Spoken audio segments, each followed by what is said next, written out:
Hi Kate, your dad's here with a spooky Christmas book this time.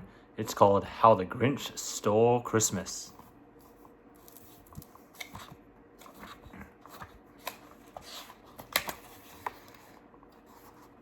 Every Who down in Whoville liked Christmas a lot. But the Grinch, who lived just north of Whoville, did not. The Grinch hated Christmas, the whole Christmas season. Now please don't ask why, no one quite knows the reason. It could be his head wasn't screwed on just right. It could be, perhaps, his shoes were too tight. But I think that the most likely reason of all may have been that his heart was just 2 sizes too small. But whatever the reason, his heart or his shoes, he stood there on Christmas Eve hating the Whos, staring down from his cave with a sour, grinchy frown at the warm, lighted windows below in their town. For he knew every Who down in Whoville beneath was busy now hanging mistletoe wreath. And now they're hanging their stockings, he snarled with a sneer. Tomorrow is Christmas, it's practically here. Then he growled with his Grinch fingers nervously drumming, I must find some way to stop Christmas from coming. For tomorrow he knew. All the Who girls and boys would wake bright and early. They'd rush for their toys. And then, oh, the noise, noise. That's one thing he hated, the noise.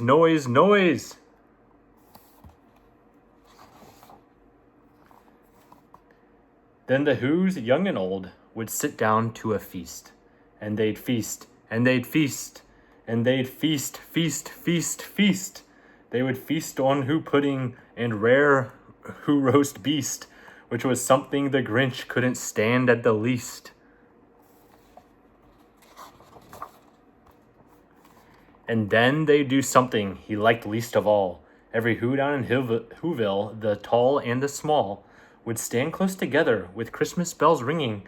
They'd stand hand in hand, and the Whos would start singing.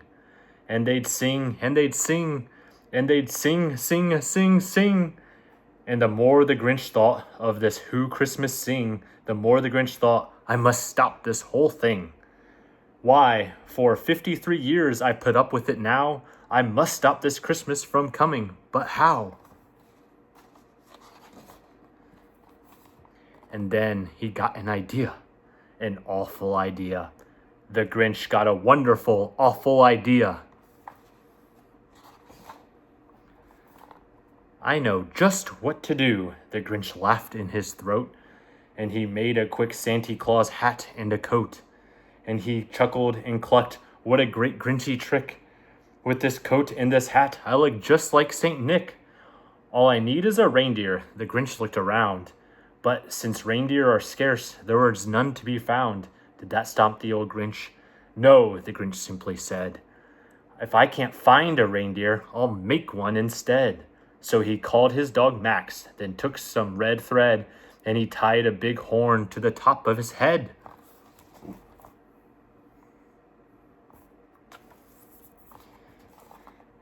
Then he loaded some bags and some old empty sacks on a ramshackle sleigh, and he hitched up old Max.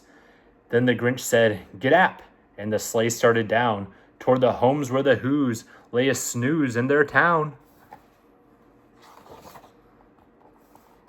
All their windows were dark, quiet snow filled the air. All the Whos were all dreaming sweet dreams without care. When he came to the first little house on the square, "This is stop number 1, the old Grinchy Claus hissed, and he climbed up to the roof, empty bags in his fist. Then he slid down the chimney, a rather tight pinch, but if Santa could do it, then so could the Grinch. He got stuck only once for a moment or two, then he stuck out his head, out the fireplace flew. There was a little Who stocking all hung in a row. These stockings, he grinned, are the first thing to go. Then he slithered and slunk with a smile most unpleasant around the whole room, and he took every present. pop guns and bicycles, roller skates, drums, checkerboards, tricycles, popcorn, and plums. And he stuffed them in bags. The Grinch very nimbly stuffed all of the bags, one by one, up the chimney.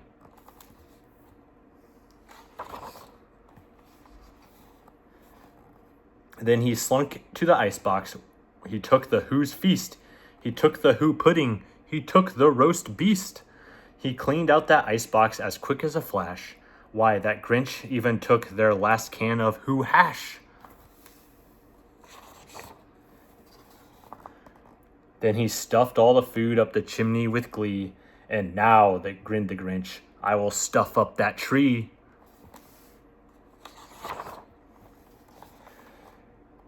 And the Grinch grabbed the tree and started to shove when he heard a small sound like a coo of a dove. He turned around fast and he saw a small Who, little Cindy Lou who was not more than 2. The Grinch had been caught by this tiny Who daughter who'd got up out of bed for a cold cup of water. She stared at the Grinch and said, Santa Claus, why? Why are you taking our Christmas tree? Why? But you know, that old Grinch was so smart and so slick, he thought up a lie, and he thought it up quick. Why, my sweet little tot, the fake Santa Claus lied, there's a light on this tree that won't light on one side. So I'm taking it home to my workshop, my dear. I'll fix it up there, then I'll bring it back here.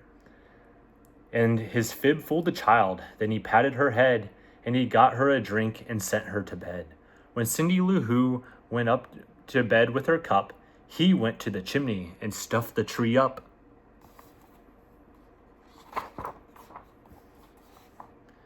Then the last thing he took was the log for their fire. Then he went up the chimney, himself the old liar. On their walls he left nothing but hooks and some wire.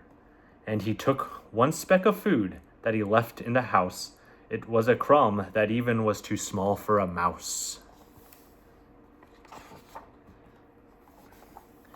Then he did the same thing to the other Who's houses, leaving crumbs much too small for the other Who's mouses.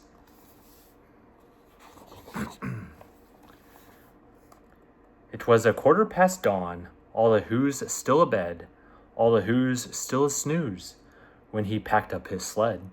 Packed it up with their presents, the ribbons, the wrappings, the tags, the tinsel, the trimmings, the trappings. 3,000 feet up the side of Mount Crumpit, he rode with his load to the tip-top to dump it. Pooh-pooh to the Who's, he was grinchiously humming. They're finding out now that no Christmas is coming. They're just waking up, I know just what they'll do. Their mouths will hang open for a minute or two, then the Who's down in Whoville will all cry, boo-hoo!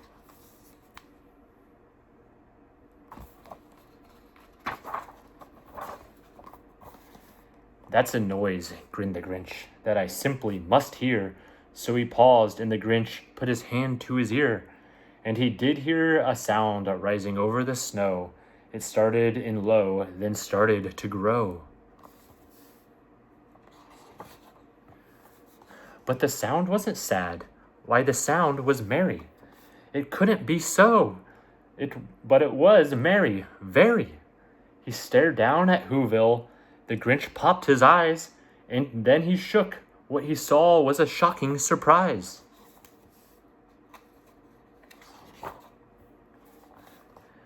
Every Who down in Whoville, the tall and the small, was singing without any presents at all.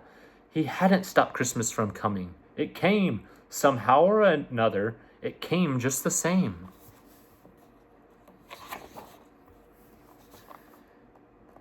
And the Grinch, with his Grinch feet ice cold in the snow, stood puzzling and puzzling. How could it be so? It came without ribbons, it came without tags, it came without packages, boxes, or bags. And he puzzled 3 hours till this puzzler was sore. Then the Grinch thought of something he hadn't before. Maybe Christmas, he thought, doesn't come from a store.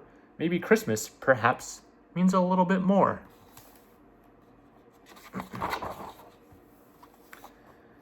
And what happened then? Well, in Whoville they say that the Grinch's small heart grew 3 sizes that day. And the minute his heart didn't feel quite so tight, he whizzed with his load through the bright morning light and brought back the toys and the food for the feast. And he